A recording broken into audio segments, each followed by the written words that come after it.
Tengok dulu bukti, betul atau tidak fitnah.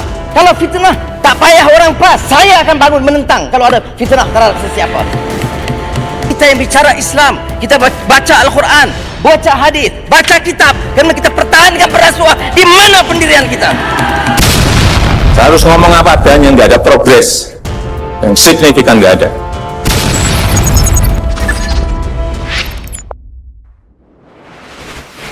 Sebagai sekutu Eropa, Malaysia koar-koar hentikan kebijakan Jokowi.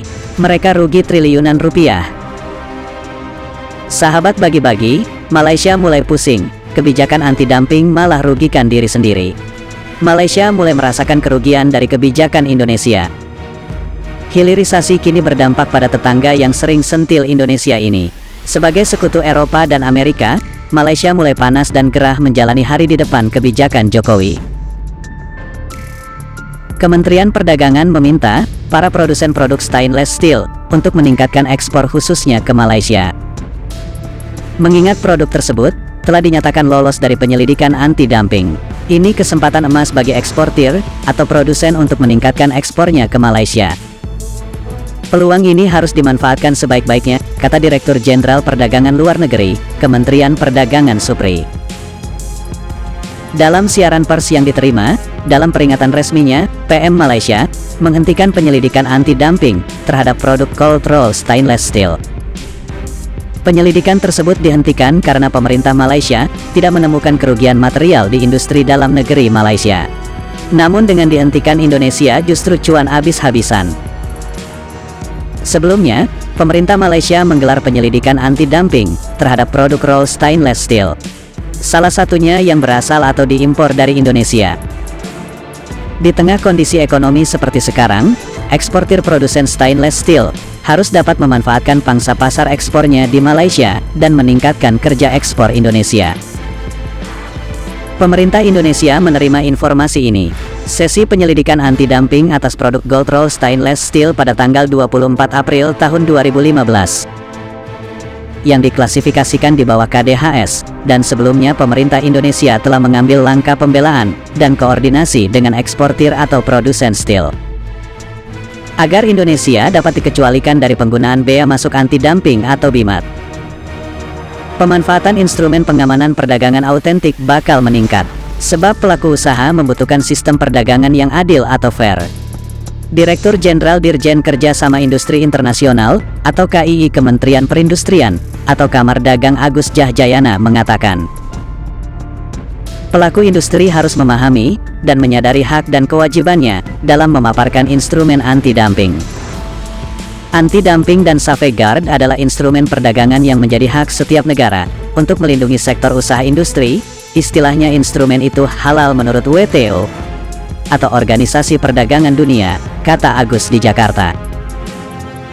Dia menuturkan integrasi pasar melalui kerjasama atau kemitraan antar negara tidak mempengaruhi pemberlakuan anti-dumping. Namun dia mengakui, penghapusan atau penurunan tarif bea masuk BM menyebabkan harga lebih murah. Anti-dumping dilakukan karena ada industri merasa injuri oleh barang impor yang dijual dengan harga lebih murah dibandingkan negara asal. Dengan apa atau tidak adanya BMAD, kata dia. Ernawati menuturkan Kadin telah menyampaikan informasi terkait dimulainya penyidikan itu kepada pihak-pihak industri dalam negeri, importer, eksportir atau produsen dari Korea dan Malaysia.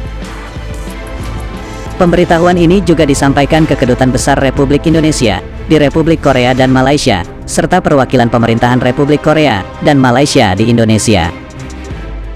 Kementerian Perdagangan menyatakan pemerintah siap jika kebijakan larangan ekspor bahan mentah yang akan dijalankan Presiden Jokowi nanti dipermasalahkan negara sahabat, termasuk Malaysia ke WTO. Staf khusus Menteri Perdagangan bidang perjanjian internal menjelaskan, gugatan merupakan konsekuensi yang harus dihadapi oleh Indonesia dari setiap kebijakan yang ditempuh.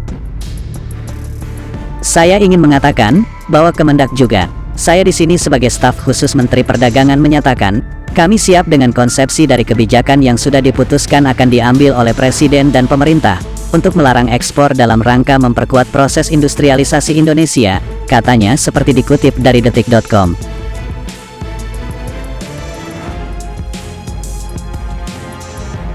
Sahabat bagi-bagi, Jokowi telah melarang ekspor nikel dan akan melarang ekspor biji bauksit mulai Juni tahun 2023.